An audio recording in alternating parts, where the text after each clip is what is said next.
Hey folks, this is Samuel Huber from SamuelHuber.net, Sammy Huber on YouTube, Sammy Huber on Facebook, Huber Family Adventures on Instagram.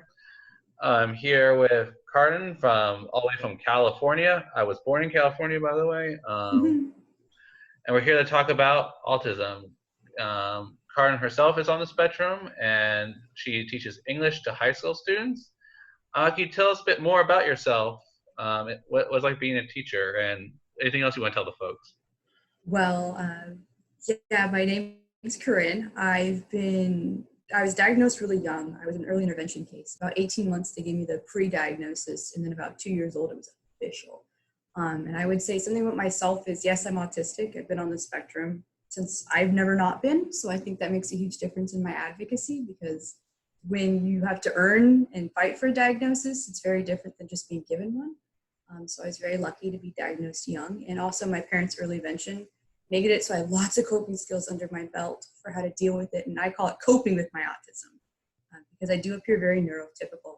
And as for my teaching, that question you asked, I've noticed for me, I have really good hearing, so I can hear everything the students say for the most part. So I always am walking around my classroom and I can hear bits and pieces of conversations, keep students on track. And the last thing is, due to my autism, I have to use a cane a lot of the time. And so you can drop a cane and that makes everyone be quiet real quick in the classroom. So I think my autism has empowered me not only to understand where my students who have autism come from and any disability, but to also give them tools and tricks that I know that work as well. So my goal in my advocacy is to empower my students who are both neurotypical and neurodiverse, but really my neurodiverse kids, to give them an example that we all don't fit the stereotypes. We all don't fit that, weird, we can be weird and quirky, but it can be a cool thing too. That's beautiful. And yeah, as a former educator now and earlier mentioned, I definitely experienced a lot of that myself. To be a living, breathing example to the youngsters. But how has your perspective on your autism changed over the years? Because it probably went from being really challenging to you seeing it as a blessing. How has it changed for you, your perspective? Well, my parents first told me I was autistic when I was about, I'll say 10 or 12. Age, not perfect memory, but I remember thinking like I was like, excuse my language, but a fuck up, and that something was wrong with me. I'm not right. That like I'm kind of like the black sheep of the family. Like we should be shamed with it. And really, in my teen years, it hit full head throttle that I was a horrible person for my autism. I couldn't understand social cues. I'm bad for it, and it became really this like crutch of hate. Even throughout college, I think I finally began to. In college, I was like, it's me versus them, even though I'm autistic. I began to be like, I'm going to do anything to appear not autistic, which is kind of a shame factor for me now. But coming full circle, University of the Pacific here in Stockton, I learned to love myself and my autism and became really empowered, like you said, by it. Do I think it's a blessing? No, I think it's both a blessing and a curse for me. Because my autism is very physical in nature, that it's more the stimulation issues that I feel like my autism has taught me I am stronger than I thought, and I can go through things I could not have dreamt of due to it. But I think it was really like a full circle story for me, because doctors tried to change my diagnosis as a teenager because I had to go into programs, but I was too high functioning to get into most autistic programs. Right. So they changed me to PD NOS, which for those of you who don't know is a really old diagnosis. It's no longer in the diagnosing manual, and most would consider it high functioning autistic. Though I don't like functionality labels, but that's what I would be considered. So yeah, I think it was interesting to watch my own autism come into full circle. Now it's this empowerment I meet kids and parents, and really really? Can you help us? So now I get to help people because of my autism instead of feeling like I'm a hindrance. So I think that we all have that circle. Do you teach your students how they can help others with their autism? And ways that their autism can benefit not only themselves but their peers? Honestly, most of my students are in that phase, I've noticed, where they're really upset with their autism still, and I don't think they're ready for that next level yet. So my goal as a teacher is I teach them how I help them with my autism. Like, hey, look, I can stand here, and if I try this, this, and this, let's do that together for coping skills and such. But I think a lot of the students I work with are more they're teenagers, so they're very upset still and like, oh, I've been robbed. So I think I try to kind of prove to them, hey, you're not being robbed. Hey, like you're not alone. You don't have to fit a stereotype to be autistic. That makes sense. So it's more like empowering the students to like their autism than actually getting to help them learn how it helps other people yet. So yeah, and I think one of the other huge things that I've told high school students that I've worked with, and any parents out there that are going through the same part of that cycle, is I would help your teen realize that the fact that you're not missing out, that all those weird feelings are actually typical teenager feelings.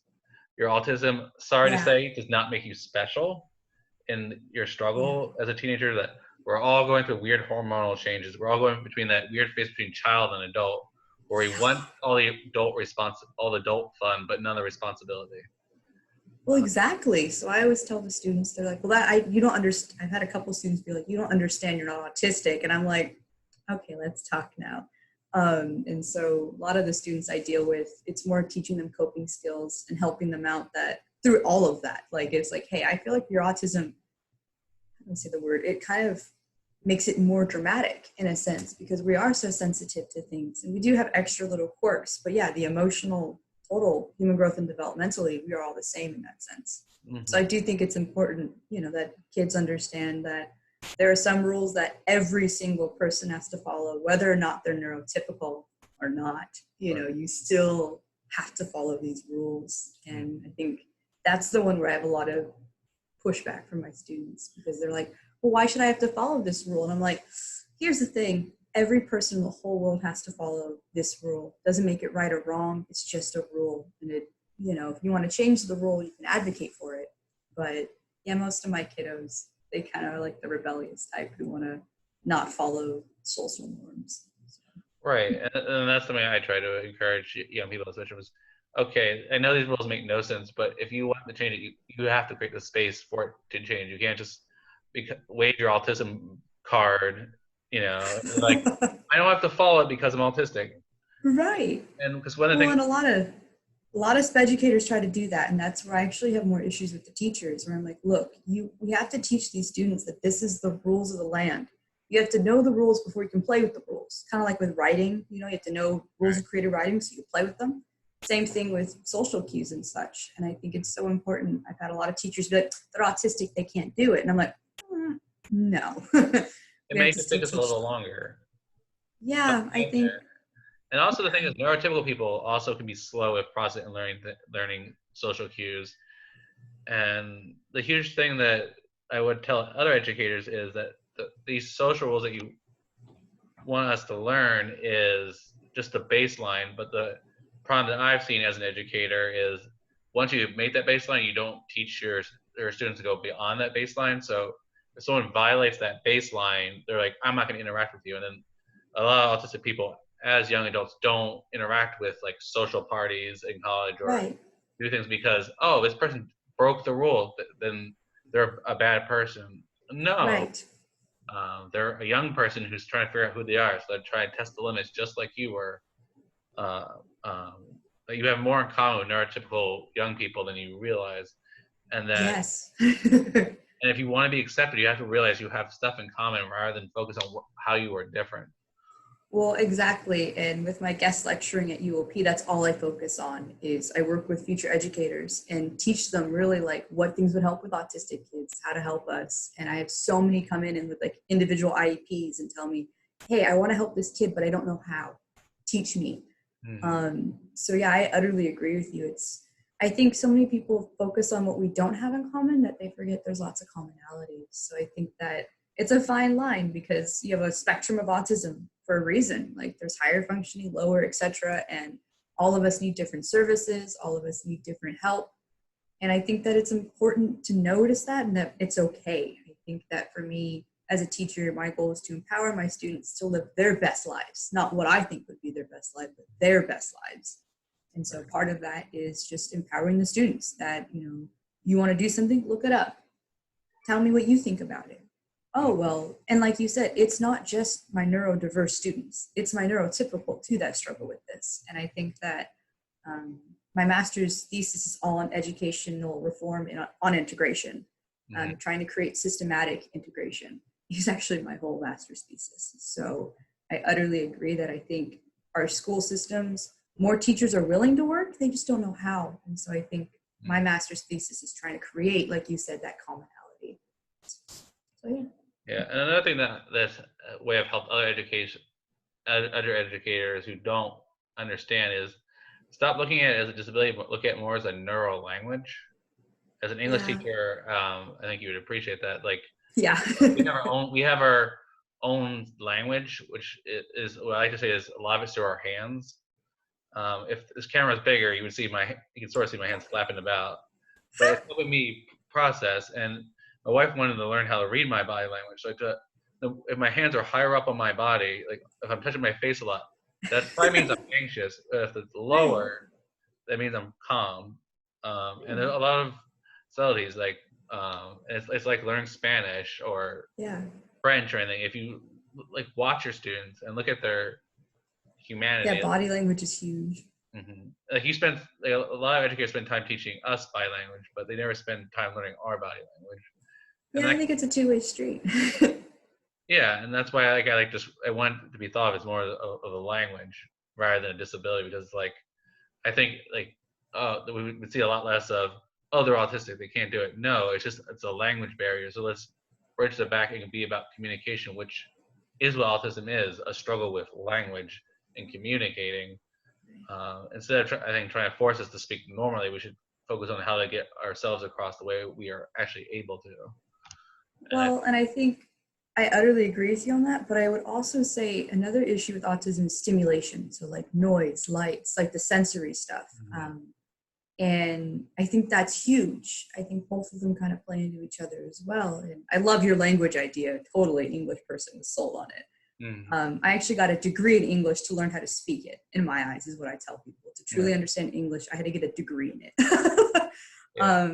And it's true, though. I think that like there's a big disconnection between, and something educators, I know there's a huge push in the field for right now is called, I know a lot of autistic people don't like it, but it's people first language. So it's putting the person first. And the psychology behind it is, instead of listing, like you said, all the things they cannot do, you say all the things they can do. And I think that it's one of those, I have about 40 students per period. I have 3 periods. So you can imagine it's a lot of workload.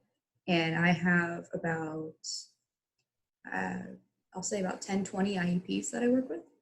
And it's important, though, as an educator, for me to understand those 20 are going to need much more than my neurotypical kiddos. And then I have kids on 504 plans and all these other things. So it's not just that. And I think that'll hopefully help parents as well, because I worked with a lot of parents who are like, why can't this teacher just do this? I'm like, just remind them they have like over a lot of students, not justifying by any means some of the behavior I've heard about, but just really giving another perspective. And I think it's also important.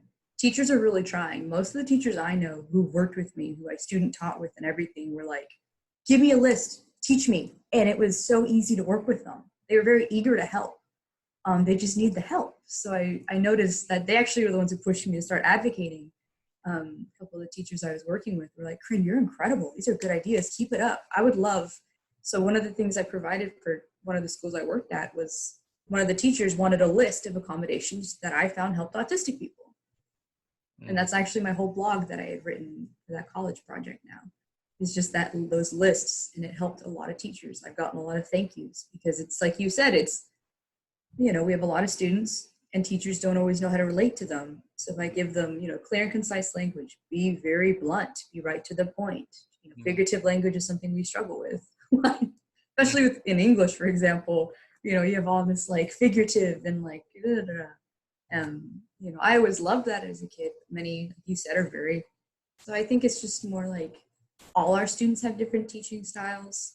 So to kind of, you don't want to normalize autism per se, but you want to also be like, hey, it's doable. Like It's not, abstract teaching. It's very, here's precise things to do. I've noticed that's, like I said, most educators I've worked with have been fabulous. They're like, help me out. So I hope that continues. And there's also, I try to tell other advocates, there's a huge educational shift happening right now in education. So a lot of the schools I've talked to, it's going from teacher-centric to student-centric, which really also helps. So, you've been in the teaching field, you've seen Yeah. both. Yeah, I totally get it, and I glad you're doing it out there in California, and I think that also people should go more into education to help all of our youngsters because we're more common than I think the world realizes, depending on what study you look at. Well, and I think that's that whole epidemic thing that people are talking about. And I don't like it. I don't agree with the word choice at all. But there is an increase in autism diagnosing. Does it mean that we're like some illness? No. I think there is so many factors to play into that. You have autism awareness has boomed. We're also a really young diagnosis. So it's kind of sorry, I love the history of autism and Yeah, so do I. And I think the other thing, one of the phrases I always like to use in interviews and talking to people is that we've always been here. yeah. That people are acting like, where was this when I was a child? When I talk to older people, I'm like, we have always been here. What we used to be called quirky or eccentric. Or they're not diagnosed right, so you're Or they're being not called other. diagnosed right. But the other thing I wanted to talk to you about is switching gears a bit and get a bit more personal. Is the other big thing facing teens and adults on the spectrum is dating. Talking to you prior to this interview, you have a fiance, and I'm wondering if you go a bit into how dating was for you and how you got up to the point to having a fiance. Because I have a wife who is neurotypical, and people look at me like this autistic unicorn. Like, you got in a relationship, not only that, you got a girl to agree to marry you, and then, oh my God, you have a child. Like, how does that happen? I've had people come up to me like, your parts work, to how are you able to actually raise a child if you are disabled? I'm like, I've learned to teach myself all these little tricks. So I want to know, what tricks did you have to teach yourself in order to get to the point of, I have a fiance now? Well, my love journey has been something kind of funny. My friends would tell you, I used to think actually love was like this Hallmark Channel idea.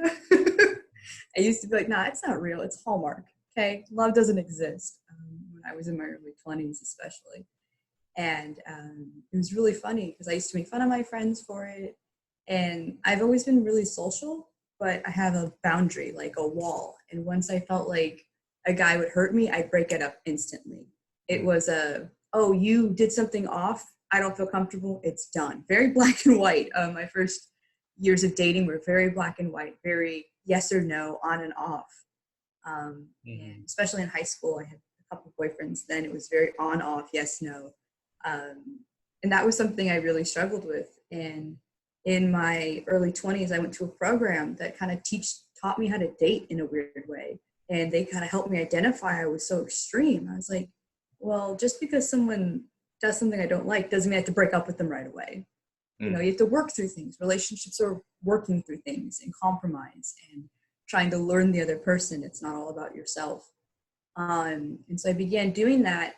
And the first person I ever truly let all my walls down with was actually my fiance. His name is Chad Gilmore. He's fabulous. He's been a really interesting person because we're 15 years apart. So a lot of people are like, oh, that age gap. And I really, really, really cannot say enough that he is my partner and has always helped me out. And I think something I had to learn was that give and take. And especially with like me, I actually had to learn sarcasm. So I used to not be sarcastic at all. And Chad's really sarcastic, and so is his family. And I always tell people you have to learn a culture to be fully submersed into it. You want to learn Spanish, go to Mexico. You'll learn it real quick. A lot of teachers will tell you that as well for language specifically. And I remember sitting there going, oh my God, he's so mean. Like, I cried so many times from some of the jokes he said. No joke. I was like, I'm going to break up with you. You hurt my feelings. And he's like, huh? And so I think something he's taught me is learning is still in a relationship. You have to learn, you have to compromise, and you have to let your guard down a little bit too, and make sure it's the right person to let your guard down with, not just anyone. So it's okay to be picky, but you have to be realistic. So you can't expect the knight in shining armor. I used to love Disney and Barbie, so I can't expect Ken and the princes to come save me. It has to be a little more realistic than that. So yeah, I think that's something that a lot of autistic people that I've met when I've worked with teens is they grow up watching the Disney and the Hallmark, and because we're so visual, we think that's how love's supposed to work. And then as soon as, like, as if you watch Hallmark, you know there's that slight misunderstanding 2/3 of the way through the movie. And then when we experience that mark in our own relationship, we're like, done. Yep. They broke the rule. We have to end the relationship now. And Yeah, a lot of exactly. relationships prior to my wife would end with that first big fight or that first big misunderstanding. When it comes down to it, is like you said, it's give and take, working through it. Like, oh, this is how I express love. This is how I communicate, and then the other person has to tell their version of that. And that's something I would like Well, to see in school when we teach about romantic relationships. Is that whole get past the Hallmark bullshit, and like relationships are so much deeper than that. One story I like to tell at my talks and workshops is, like, I was like puppy in love with my wife. That whole, like, you're dating yes, someone new, same. Yeah. and then you're like, oh, I'm in the deepest love I've ever felt. And then my wife's like, you don't know me. You don't, like, I'm from New York, and you never asked me what it was like growing up in New York. Because all I knew was those basic questions that were taught in therapy. Oh, what's Right. your favorite sports team? What's your favorite movie? What's your favorite color? Yeah. Right. And I never thought to go past that. Like, oh, we match up on those areas. Okay, we must be in love. But it was never taught to me. Oh, wait, no, I have to dive deeper than that. Why is my wife the way she is? Right. I'm sure you experienced that with your fiance. Like, oh, why is he? I guess, like, why are you so sarcastic? Well, right. And also, I think being open. I think it takes two people, not just you as the autistic person, but the other person has to be open with you as well. This is something I would encourage teenagers and everyone who's looking for love is it's a two-way street. So if you put all this effort and energy into it, they need to be two. That's something I've really learned. It's like it's a give and take, not just from your side, but also their side. And the huge one for me was honesty, like, and that openness, like your wife asking you, which I love, by the way, why don't you ask me these questions? My fiance does the same thing a lot. He's really blunt with me about what he wants too. I think that helps you and I out because we're like, oh, okay, here you go. We'll answer, you know. But yeah, I utterly agree with you about like that Disney thing. Get rid of it. I call my fiance my modern day hero as a joke because truly he's heroic, but he isn't that, you know, Prince Eric who saves Ariel kind of thing at all. He's more of a real person who has helped me and saves me from myself half the time and encourages me to be the best me I can be too. You know, it's not like I want you to change. I want you to be someone else. He really wants me to be myself, just as you had said your wife wants you to be yourself. And so I think that when it comes to love, you have to find that person who's real with you, male, female, whatever. It's more like you have to have a realness where it's no one's perfect. We all have faults, and that, you know, it's a give and take ultimately at the end of the day. It's not about giving your soul to someone, but sharing it, sharing life and its experiences. Hope that helps. But yeah, Well, that's that the big helps one I feel. perfectly. And, I hope it helps other Aspies out there that it is a give and take, and not just in romantic relationships, but in professional relationships. And I know it can be a challenge to know the difference between how much you share with your partner versus your boss. Yes, Um, exactly. and that can be frightening and struggling. And that I think that's the biggest reason why, also shifting gears again in this conversation, why employment is so hard for adults, especially because shifting between personal conversations to professional can be very difficult. How have you been able to, like, make the shift? Like, okay, I'm at work. I'm in work mode. I can't talk about sex I can't. or rock Right. and I call it putting on different masks. So I have teacher mask, I have girl or fiance mask, I have sister mask, I have daughter mask. So I call it on, I do this, but it's like putting on different masks for me. It was a trick I was taught in the programs actually, is that you wear different masks for different functions. My one issue I would argue is I'm very guarded of myself. So a lot of the time, some of the masks have similarities. So my little sister doesn't always like how professional I am with her.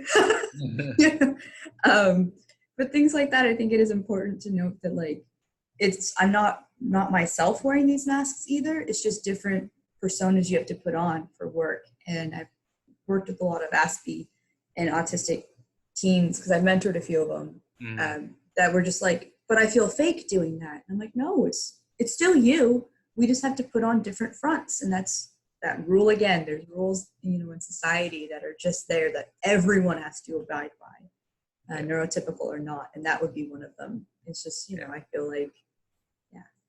I think the other huge part that just occurred to me is I don't think autistic people do that much self-reflection, and that's where the masks come in. Like, if you really observe how you are around your parents, autistic or not, you realize you act differently than you are with your friends. You wouldn't talk about that boy you hooked up at the club with your parents, but you would with a friend. Or like you would talk about deep, meaningful feelings with your parents, but you wouldn't with your friend. And like you change depending on the people you're around that you're already doing. You're already putting on different masks, so you're not being fake. You're just displaying different. And to play even further into it, a lot of kids don't realize that. Like they don't. I've had to tell a lot of kids journal, and they're like, "You're right. I do act different." And I'm like, "That doesn't make you less. That's actually a good thing. Keep doing it." I know some parents who want their children to be their friends, and I think that really is hard for my autistic kiddos and my ASPE kiddos because it's really muddled water. I've had like moms be like, "No, I'm not their parent. I'm their friend," and I'm like, and then this poor kid's like, So I think it is a fine line we walk as people, and I think another big one is I don't want to make parents feel awkward, but it is you do model for your kids, whether or not they're Asperger, Autty, whatever. You do model for your children, and they are watching. And so I think it is important as a parent and as a person to make sure they have those rules so they know it. Like your children probably know. Like, I'm dad. You talk about certain things with me, and that's your mother. You can talk about certain things with her, and it's okay. And I think that okay part is the part people forget. They just assume it's okay, or of course they know it's okay, but. Right. A lot of times kids don't. So they're like, huh? And it's like, that's good. Good. Keep going. Really? Mm-hmm. Yeah. Right. And I think the parents out there that want to be their kid's friend, I think one of the huge things they miss is like, I get that you want to be close to your child, and that's what it should be. Your phrase, like, I'm not your friend, I'm your parent. You can be close to your child without being their friend. And also, like, for autistic people, that blurs the line because a lot of us are black and white thinkers. Exactly. If you're like parent one minute and friend the next, it's a constant blur and confusion. It also creates a lot of codependent relationships that are really hard to break. That we put our parents' relationships on a pedal. Like if their parents have like a 30-year marriage, oh, my relationships have to be like that. And it really blurs the line, and it makes it really hard for a lot of us to be independent adults. So.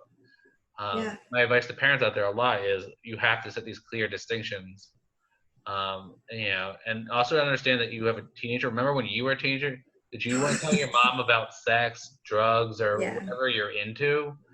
I hope no one's out on drugs out there. I'm not condoning that. But my point is, I get what you mean. Yeah, I'm just being clear because I have black and white viewers. So my point is like that distinction is important. You're not trying to break away from a parent, but remember you're a teenager. You're trying to figure out who you are. Or if you're a parent watching this, your child is trying to figure out who they are. And remember the respect that you wanted at that age. Just because your child's autistic doesn't mean you can't respect the desire that it's in all human beings to be independent. And also, like, it shows that it teaches your child how to respect boundaries, because if you become parent and friend, you are blurring those boundaries that are so hard for autistic people to understand to begin with. That's why these distinctions are so important, especially for our teens and youngsters on the spectrum. Is if you blur those lines, like, we're never going to be able to distinguish between the two. Or it's going to take us a long time to do that. And it's actually cause a lot more pain than helping, actually. Speaking of parents, how did you work with your parents in order to establish I'm a now young independent woman? Yes, well, it's been a painful process, actually. You saying that, it's been very, very tough.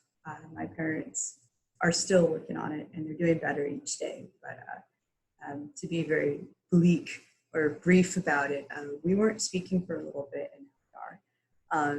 And just to play into your point about boundaries, I think it's huge. And I think a lot of the aught parents I speak to are like, I'm the only one who can help my child. And we'll kind of forget sometimes it takes a village. And the village helps teach those kids boundaries and gives good examples of different types of relationships, and that it's not all about my parents, but look, those people and those people and those people, we can compare and contrast. So something I would encourage parents to do is to have clear boundaries with their children, but also to let a village raise them. That it's not just one mom has to fight for the child, which is my mom in my case. You know, one parent has to do this. You know, it's like you're a one-man army. And I hope more parents, specifically for parent, you know, understand that it takes a village. Your child is learning from everyone around them, and that it's a good thing. Use that as an opportunity, even the bad ones. Like, you know, well, like, let's talk about why we don't do this. Let's talk about why we would do this, especially with teenagers. They're aware, they can see it. And I think I always encourage the teenagers I work with and their parents to really talk about these things, that so many people are scared to talk about it. And I'm like, yeah, let's talk about it. Communicate about it.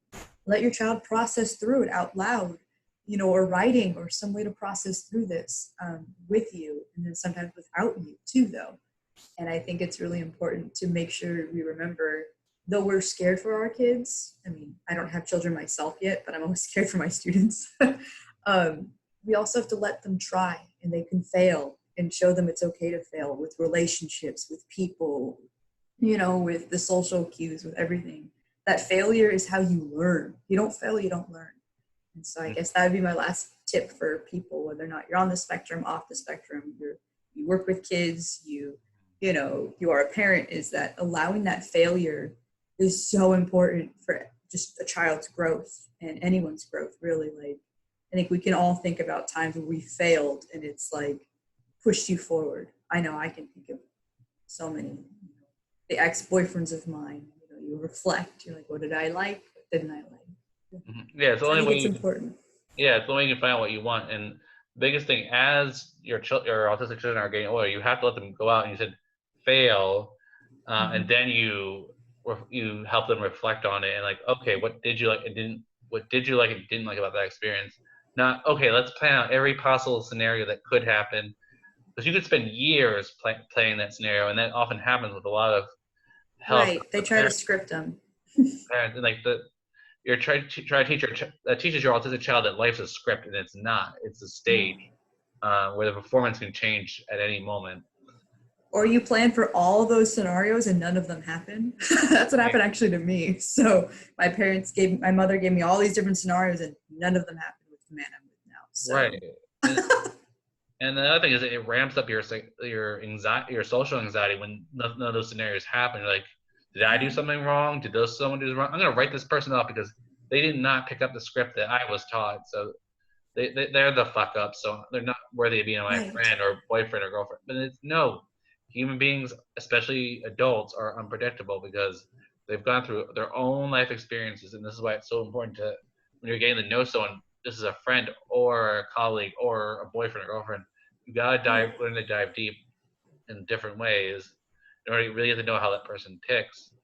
That I always like to quote Barbosa from Pirates of the Caribbean. They're more guidelines than actual rules. Yes. And, sorry, just made my day. I'm like, yeah. And yeah, I'm glad I made your day. That's like, and once people start accepting that young people are growing up and trying to figure out who they are, autistic or not, college, they still don't know who they are, still trying to figure it out, still in their 20s, still trying to figure it out. That's a way to connect with people. It's okay to be lost, because that's part of being young. That no one, autistic or not, has it figured out at 20. If you do, bravo. But for 99.9999999 of us, we don't know. We like to pretend. And the ones that pretend or say they do, it's pretend. Like might be like you know, but you'll find your way, and just take your time to find the one or the right job for you, and learn from your mistakes. Yeah. And mistakes will lead you there too, just to play into what you're saying even more. Like, you know, all the mistakes you make, that job that didn't work out shows you don't want, you know. And so I just had to say that. It's hugely important, I think, for everyone involved, that like, it's okay to fail. And I've seen so many neurotypical students struggle with this idea of failure too. It's a weird new society thing where it's like, you're not supposed to fail. I'm supposed to learn, grammar within 1 or 2 lessons. And it's like, no, it takes like years to learn these things. So I Yeah, think exactly. And oh, crap, I had a good point. sorry, I think I No, ruined yeah, it. my cat distracted me. She keeps trying to get into my lap. I'm like, I'm doing an interview. Anyway. I'm shocked that none of mine have yet either. I think they're sleeping, so you're all good. Okay, what was I gonna say? And I think, crap, I had a good point. It's gone now. And also I think that learning to connect with people through failure is a concept that we need to teach our students. That okay, I'm almost getting that point back. Okay, it's just gone. I have to accept it. Oh, I can tell it for you because I think I know where you're going. So feel free to interrupt me if you figure it out again.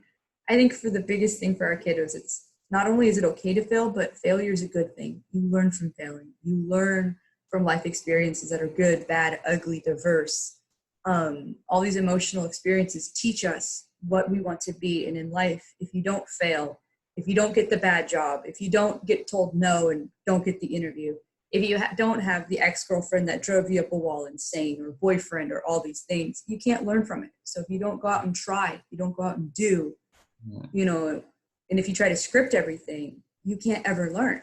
Like you're kind of blocking yourself. And that's kind of what you're starting to say. So I hope I helped you out. No, that's actually exactly the point I was getting across.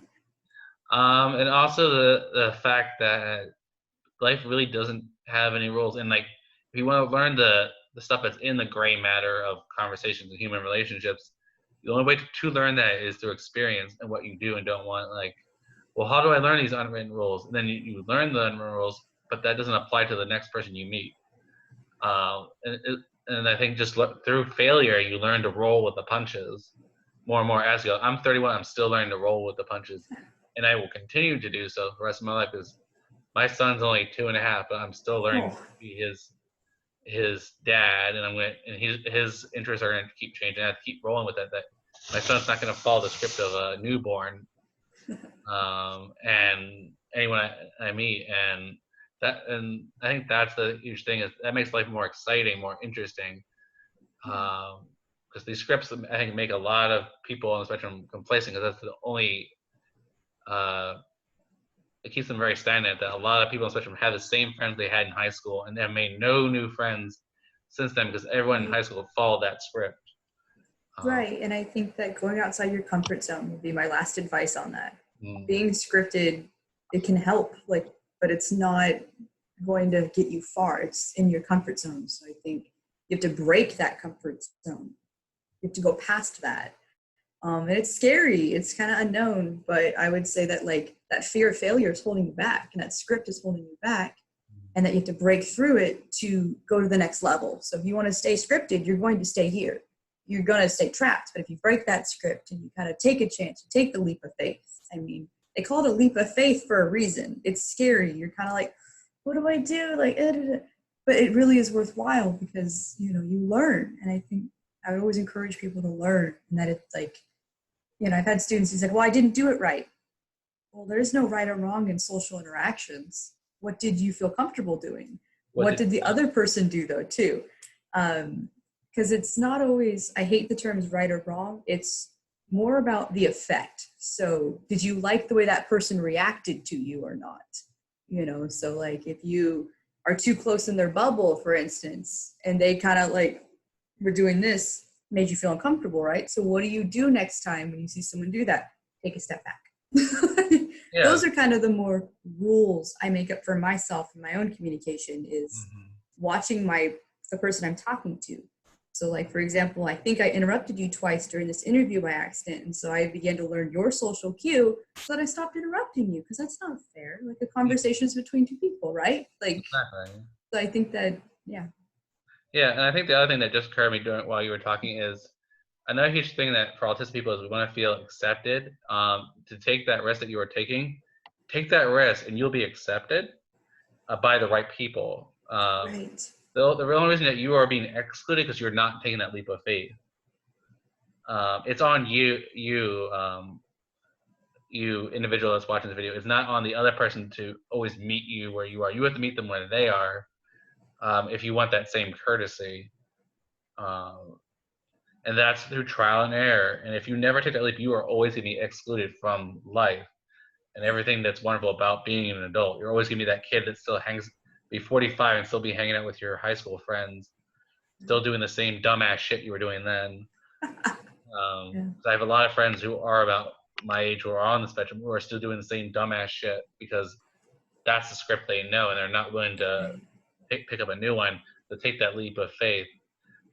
Any friends of mine who are watching that, I'm sorry, but like I'm at the point in my life where I'm like, this is the truth. You have to take that leap of faith. You have to do something new, and if you want to feel included. And that leap of faith is scary. It's, Yeah. It's not an easy thing. And I think I would also want to kind of play off of what you're saying, it is on us. At the end of the day, the only person we can control's actions is our own. I can't control yours. I can't control your viewers or anything like that. You can only control you and your actions. So that you want to be the best you can be, you have to do it. It starts with you. I can't ask you to be me, be like, can you make me great now? Can you make me like fabulous? No, like I have to do that just as you have to do that for yourself. So I think that instead of taking it as an insult when you're saying that, it's more of an empowering, like, hey, you can do this. Like, you're the one who gets to do this. You're in control of your life. And I think a lot of SPED teachers I've worked with, I've had to remind them, your student is in control of their life, not you, specifically when it comes to social interactions. And I think it's all in good. I can't say it enough. A lot of this stuff is done, scripting and all these things, in good faith. I think the problem is that people forget they have to be taken to that next step. So yes, you can have scripted for an interview. Interview people don't mind that at all. But when do you get to the job and you stop the script now? When does that kind of end? And so I always tell people, like, good intentions are good, but we have to go to the next level. Like, you're here, now we have to go here. Scripting is one of those things I learned and I actually still use once in a while in my life. So when I make like small videos, like for Instagram and such, you bet I have a script. It's, right there and you can read off of it and such, But like in an interview like you and I'm not scripted right now. Yeah, it's probably not perfect. I probably messed up a few words. That's life. That's human interaction. It's not perfect. You got what I'm saying? Right? And there are moments of improv. Like, I have questions that I meant to ask you, never got around to it, but I just followed the organic flow of a conversation, and it led to a lot of interesting topics and ideas that I hope my viewers take away from this video. Is that this is what adulting is: learning to go with the flow of life. That dating is a mess, finding a job is a mess, but once you find what you actually want to do, or the person you actually want to be with, it's wonderful. It takes a lot of work, and it will always be a lot of work, but you find what's worth fighting for, what's worth being, and the most important thing is being yourself. Yeah, and that you're in charge of it all. Like, I agree. I hope your viewers, awesome interview, by the way. And I think that it's important that you could have been that person who's like, no, I'm going to ask my questions anyway. But would this have been as a conversation? Would this have been as productive for both of us? Probably not. And I think that the huge thing is self-reflection and like making sure to remember, to you and your viewers, mostly to them, but like it's important to remember that like we're in control of our lives. So let that be an empowerment instead of a fear. Be like, yeah, I get to do this today. Yeah, I get to go practice talking. Yay, Carrin probably interrupted him and it doesn't have to be shameful. It can be a learning lesson, in a moment and in time. So. And I always like to end all my interviews with the following question. If you could change the way the world sees autism in one way, what would it be and why? Only one way. I think the biggest one for me would be the stigma of can't. It's a really dangerous stigma that is kind of started in schools with an IEP. When you sit there and you list all the things the student can't do. You list and tell the student what they can't do. And the term disability is not the ability, so disability, so the ability not to. And so I think that for me as like an English person and as like a language, I love language, is we need to change that tone in our head that says we can't do to what we can do, and be patient with ourselves as teachers, as people with autism, as parents, and basically anyone, I would argue, is instead of telling ourselves all the things we cannot do, we need to say what we can do. Does that make sense? It's more like It makes autism. sense. Yeah, because autism has a stereotype, like we can't be social, we can't get hugs, we can't, supposedly be sarcastic. We can't do these things. So I think it's important to say what we can do. Right, or how we do speak, or that. I love the concept of neural language. Yeah. Under what conditions will I allow you to hug me? Right. For me when I was younger, I want to know what's coming. So like when I was a little kid, I was like, Mom, let me know. We got to the point where Mom was like, Sam, I'm coming in for a hug.